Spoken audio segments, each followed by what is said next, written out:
My name is Simon. It's been 40 years since that day that changed my whole world. I come from the city called Cyrene. It's on the coast of the Great Sea that some call the Mediterranean, middle of the earth. It's just west of the Egyptian cities of Cairo and Alexandria. Our ancestors were driven there 300 years ago by the armies of Alexander as he came crashing into our area of Judea around Jerusalem and drove them out, and they found refuge in this city called Cyrene. And so for the last many years, we've been looking for a way to find our way back. We've had some dashed hopes. 150 years ago, Judas Maccabeus and his brothers led an amazing revolt against Antiochus Epiphanes, that hated ruler, only to be destroyed and more refugees driven out of Jerusalem and came to our town. I heard these stories as a boy, and there arose within me with each story a deepening hatred and passion that maybe someday I could be a part of a movement to reclaim our rightful homeland. And our area was known for the Sicarii because we had these knives that we would quietly jab into the side of our hated rulers, in this case the Romans. I long for that day. We kept our ear to the ground, listening for stories, for opportunities. We began to hear about an amazing man, but there have been so many would-be messiahs who claimed that title, and yet they fizzled out. They were destroyed, and yet maybe this one was different. They said he did healings. Huge crowds began to follow him. So we were told he did miracles. He fed 5,000 people, they said, and even walked on water. And the more he did, the bigger the crowds. Maybe this was the one, and yet we learned that he also taught things that didn't make any sense, that forgiveness, and you should love your enemies, turn the other cheek. What kind of Messiah could this be? How could that be? I decided I should go up to Jerusalem myself. And even though we Cyrenians had a reputation, as I indicated, I thought if I went up around Passover with all of the thousands of extra people there, I could stay under the radar, as it were. I could stay incognito. And so I made my way to Jerusalem. And indeed, the crowds were huge. And everyone, it seemed like, was talking about this one who I'd been hearing about. They called his name Jesus. And I wondered, it seemed like everybody was claiming him to be the one. And yet, how could it be? How could it be? And I got there a few days earlier, and indeed they said he was going to arrive in the city. And it was as if the whole town was going to go out to meet him. And yes, there over that eastern hill, just beyond, was Bethany. And I remember seeing him as he came up over that hill on a donkey, just as one of the prophets said, and the crowds practically crowned him that day. They called him Hosanna, the son of David, David the great king, the son of David. They believed he would be the Messiah. Could it be? So confusing. I watched him as he went right away into the temple and threw out the men who were the money changers, and he was disrupting all kinds of things. Was this his strategy? And yet I heard him talk about feeding the hungry and caring for the thirsty and caring for the stranger. None of this None of this made sense to me. I followed him. I watched him. I even watched him go to a garden and pray. I kept my distance. Would this be the one? And then it happened. Just as I knew it would, it all fizzled, it all fell apart because I saw the soldiers come. I saw them arrest him. And you can hardly believe this, but when one of his own men reached out his sword and cut off the ear of one of the soldiers, he yelled at him and told him to put his swords away, and he actually healed the man. Can you believe it? What kind of Messiah would this be? And then they took him away. They arrested him, and all my hopes were lost and dashed. 2 days later, they led him to his own execution, the way those barbaric Romans did it, crucifixion. I watched with the crowds. In fact, I found myself mocking and shouting as he and 2 others made their way. I think I was so angry, disappointed that the one I had hoped would bring us freedom, now there he was. I watched him as I was tempted to even spit on him. I would have if I could have. Then I saw him coming towards me. I wanted to hide back further. And then it happened. He fell 8 feet from me, crushed under the weight of his own cross. I didn't know what to do. And that's when I felt the pointed end of a spear in my side. And I looked around, and I could tell that the Roman soldier gave me no choice. He wanted me to go help him. So what was I going to do? Of course, I went down, and as I knelt down, his eyes met mine.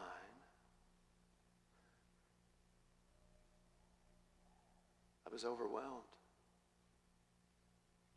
Such kindness. That's what it was, kindness, peace, love in those eyes. Surely I knew this was no ordinary man. He was no thief. He was no robber.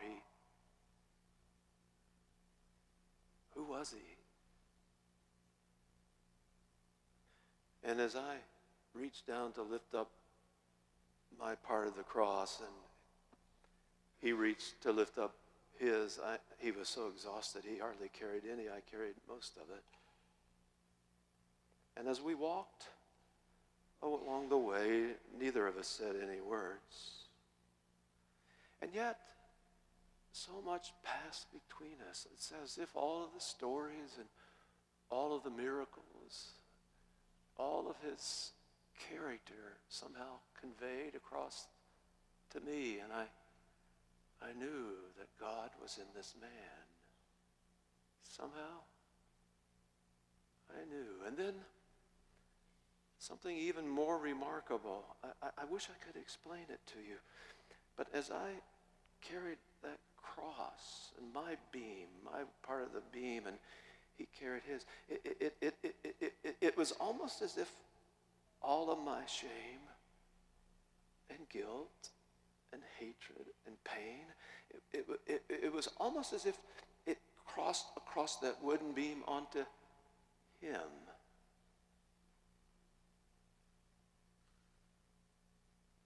I know it doesn't make any sense, but that's what it seemed. And I began to feel lighter, even as the cross got heavier. And it seemed not just as if my guilt and shame and anger was transferred onto him. It seemed as if the sin and the shame of the whole world, something far greater than what I was transferred onto him that day on that cross. And then I remembered our prophet Isaiah. When he was talking about the Messiah, he said, surely he has borne our griefs and carried our sorrows. But God has laid on him the transgressions of us all and placed upon him all of our sin and shame and guilt. And with his stripes, we are made whole. With his wounds, we are healed. He has laid on him the guilt and shame of us all. That's what was happening. And I tell you, the further we walked, the heavier the cross, the lighter I was. And then we arrived at the crest of the hill. The Romans like to do it that way so all the world can see and be intimidated and wrought with fear. And the Romans pushed me away. They would take it from here. But I couldn't leave. I backed up, but I couldn't leave. I watched them as they placed him on the cross that he carried, that I helped him carry. I watched them as they lifted him up. Who was this man? And then I heard him say, Father, forgive them, for they know not what they do. And I knew in my being that this was indeed the Son of God. I knew. And I watched that Roman soldier as he took the spear, the same spear that pushed me in the side to change my world, pierced his side. And he died. And the earth grew dark. And the heavens rumbled. And I watched them as they took his battered body down off that cross. And I followed at a distance as they carried him and laid him in that tomb. What to do?